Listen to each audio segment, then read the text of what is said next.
को सफल बनाने में इनका अहम योगदान है। शांतिपूर्वक ये बैठी हुई है और फिर उसके बावजूद ये कुछ नहीं कोशिश कर रहे हैं। मैं मुख्यमंत्री जी से निवेदन करना चाहूँगा कि हमें आप पर पूरा विश्वास था, हमें आपकी खिलाफत तक नहीं की, हम शांतिपूर्वक बैठे हुए थे। लेकिन जिस प्रकार ये जो बातें निकल, कल भी 10 लड़के आ गए, पुलिस प्रशासन को हमने अवगत कराया तो वो यहाँ से भग गए, यहाँ को कुचलने की कोशिश पहले भी कर रहे थे।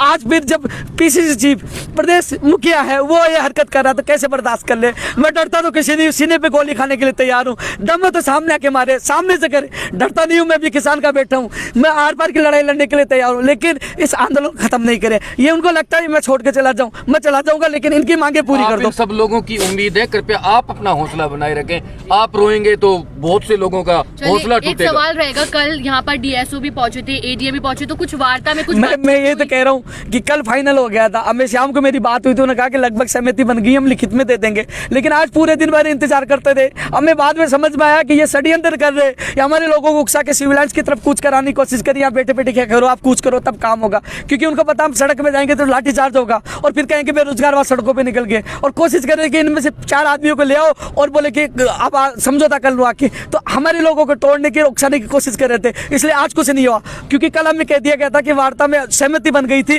कि ये हो जाएगा। मुझसे लिखित में यहाँ लेके गए थे और वो कह रहे लिखित में दे देंगे, लेकिन जब आज सुबह से शाम तक कुछ नहीं हुआ और शाम को ये घटना निकल के आई तो पता लगा कि वास्तव में ये षड्यंत्र है। तब मुझे लगा कि आज अभी तक क्यों नहीं आए, तो ये एक षड्यंत्र था इस आंदोलन को समाप्त करने के लिए। लेकिन एक चीज बता रहा हूं, मैं पुनः बता रहा हूं, क्योंकि जो राकेश टिकैत और किसी से जोड़कर न देखे, क्योंकि उसमें पुलिस प्रशासन चारों तरफ से घेर लिया था या उनके कार्यकर्ता आ गए थे, तब वो रोया था। मैं इसलिए नहीं रोया, मैं डरता तो किसी से नहीं, लेकिन मेरे इस छोटे छोटे बच्चों को, बहनों को और इन सबको जो पीपी किट में कोरोना वायरस है, जो ये पीपी किट पहन के पूरी गर्मी में आप बैठे रहते, हवा तक नहीं लगती, तो टेंट भी नहीं है, तो उनको हटाने की कोशिश कर रहे थे। हम लोगों को मुकदमा दर्ज करवाने की कोशिश कर रहे थे, सिविल लाइन्स में कूच करो, और कुचलने की कोशिश कर रहे थे। पुलिस प्रशासन ने हमें 1-2 दिन पहले थोड़ी बहुत कुचा, उसके बाद पुलिस प्रशासन ने हमें कोऑपरेट किया, हमें कुचलने की कोशिश नहीं की। मेरा पुलिस प्रशासन में कोई आरोप नहीं है, तो वो राकेश टिकैत का अलग, हमारा अलग मामला है। इसलिए आज मुझे रोना आ गया कि जब मैं देखता हूँ उनकी, जब एम्बुलेंस इनको लेके जाती है, अरे यार किसी की बेटी कोई बेच सकता है अपनी बेटी को,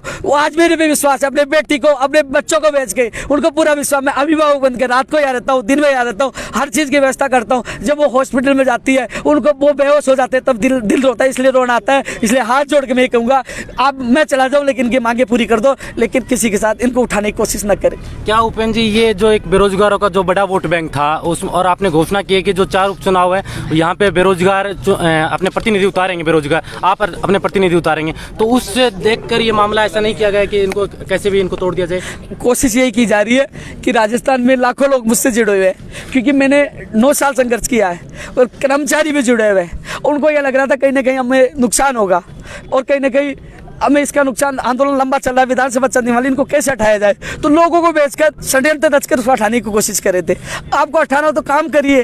और ये इसके अलावा इनकी ये भी शर्त होती है कि उपेंद्र यादव दीजिए, तो मैं 1000 रुपये का स्टाम्प पे लिख के देना चाहता हूँ, मेरे इनकी बेरोजगारों की मांगे पूरी कर दूँ। मैं जयपुर में शकल नहीं दिखाऊंगा और ये भी कहे कि उपेंद्र यादव को 31 साल तक जेल में डाला जाता है, तो मैं साइन करके खुद जेल में चला जाऊँगा। मुझे मतलब है मेरे बेरोजगार, मैंने कभी राजनीति नहीं की, पिछली सरकार थी संघर्ष किया, ये सरकार थी मैंने संघर्ष किया, मैंने केवल युवाओं के लिए संघर्ष किया, लटकाया, जेल गया, व्यक्तिगत दुश्मनी ली, लेकिन मैं कभी पीछे नहीं हटा, आज भी पीछे नहीं हटूंगा। यहाँ से जाऊंगा, चाहे मेरी जान चली जाए, मेरी अर्थी चली जाए, मैं यहाँ से नहीं हटूंगा। यही रणनीति क्या रहेगी? अब आगे की रणनीति है कि मापड़ाव जारी रहेगा जब तक वो लिखित में नहीं दे देते। क्या अब राजस्थान के जो तमाम जिले से और बेरोजगार बैठे हैं, जो इंतजार कर रहे हैं कि कहीं ना कहीं जो अपने साथी वहाँ गए हैं उनसे कहीं कोई न्याय की उम्मीद हो जाएगी, वो न्याय कर देंगे या वो फैसला कर लेंगे, तो उनको भी अब यहाँ आना पड़ेगा इस मापड़ाव में?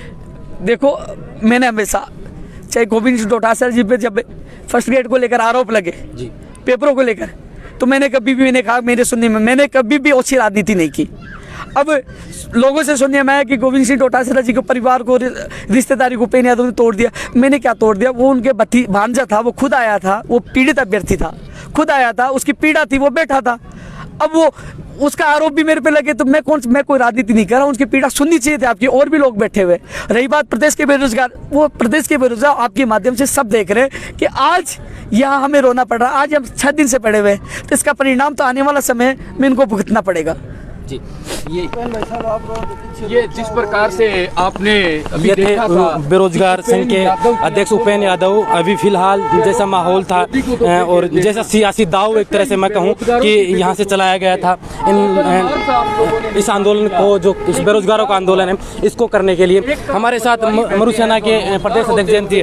अभी जो आपने देखा कि उपेंद्र जी यहाँ नेतृत्व कर रहे हैं इन बेरोजगारों का, उनकी आंखों से आंसू हैं, किसानों के लिए जो आंदोलन कर रहे हैं उन टिकैत की आंखों में आंसू हैं। तो सरकार क्या इन आंसू की बारी देख रही है कि कौन कौन रोता है, फिर हम उसके पक्ष में फैसला नहीं, करेंगे? मुझे तो अभी पता चला कि जो उपेंद्र यादव भाई के साथ में जो बदसलूकी की है डोटासरा जी ने, ये बड़ा गलत इनका निर्णय है। और उपेंद्र यादव राजस्थान का हीरा है जो बेरोजगारों के लिए लड़ाई लड़ रहा है, और उपेंद्र यादव के साथ में पूरा मध्य प्रदेश का और पूरे राजस्थान का बेरोजगार नौजवान इनके साथ में है। और डोटासरा जी से इस बात का उनको जवाब देना पड़ेगा, जो उपेंद्र यादव जी के साथ में इन्होंने जो किया है, इसका जवाब उसके विधानसभा में क्षेत्र में जाके और उससे इसका जवाब लेंगे हम लोग जरूर। क्या ये जो अभी 4 विधानसभाओं में चुनाव होने, क्या इस सियासी दाव को कहीं सियासी जमीन ना हिल जाए इन सरकार की?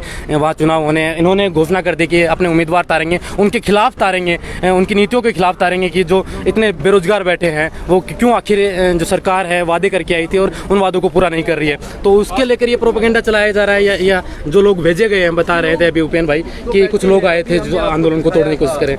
तो सरकार की तो पूरे चूल्हे हिल गई हैं। सरकार की जो गलत प्रोपेगेंडा लेके जो किसानों को जो गुमराह कर रही है, बड़ी बड़ी मीटिंगें कर रही है, इस सरकार को लाने में पूरा उपेंद्र यादव और इनका जो संगठन है उसका पूरा योगदान है।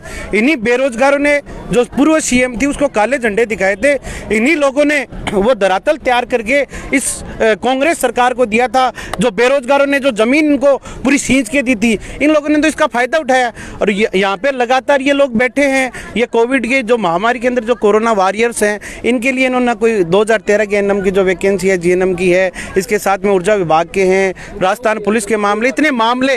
मैं तो सरकार ये जो बार बार कह रही है हम रोजगार देंगे, ये कर देंगे, मेरे ये शर्म की बात है कि गोविंद सिंह डोटासरा जी को थोड़ी बहुत तो शर्म करनी चाहिए कि तुम्हारे बच्चे हैं यार, तुम्हारे भाई हैं, तुम्हारी बहन बेटियां हैं, तुम्हारे घर से 800 मीटर की दूरी पे, विधानसभा से 800 मीटर की दूरी पे ये लोग बैठे हैं। आप लोग इनसे आके बात तो कर सकते हैं ना। इतना कितना बड़ा वो लॉर्ड किंग बन गया, कोई अमेरिका का राष्ट्रपति थोड़ी बन गया गोविंद सिंह डोटासरा, जो इसकी इतनी चर्बी आ रखी है। जो बड़ा दुर्भाग्य है, मैं कहूँ, इन बेरोजगारों का, साथ में राजस्थान की जनता का, क्योंकि ये बेरोजगार यहाँ विधानसभा भवन से लगभग 1 किलोमीटर की दूरी पे बैठे हैं, सत्ता के दवार पे बैठे हैं और अपनी जायज मांगों के साथ बैठे हैं। लेकिन सत्ता इनकी मांग सुनने की बजाय इनको डराने की कोशिश कर रही है, सियासी दाव खेलने की कोशिश कर रही है। कैसे इस आंदोलन को कमजोर किया जाए, ऐसा दाव की सरकार खेलने की कोशिश कर रही है। अभी फिलहाल आपने ये मंजर देखा, मैं कैमरामैन से कहूँगा पीछे देखिए, सारे लोग यहाँ इकट्ठे हो गए हैं।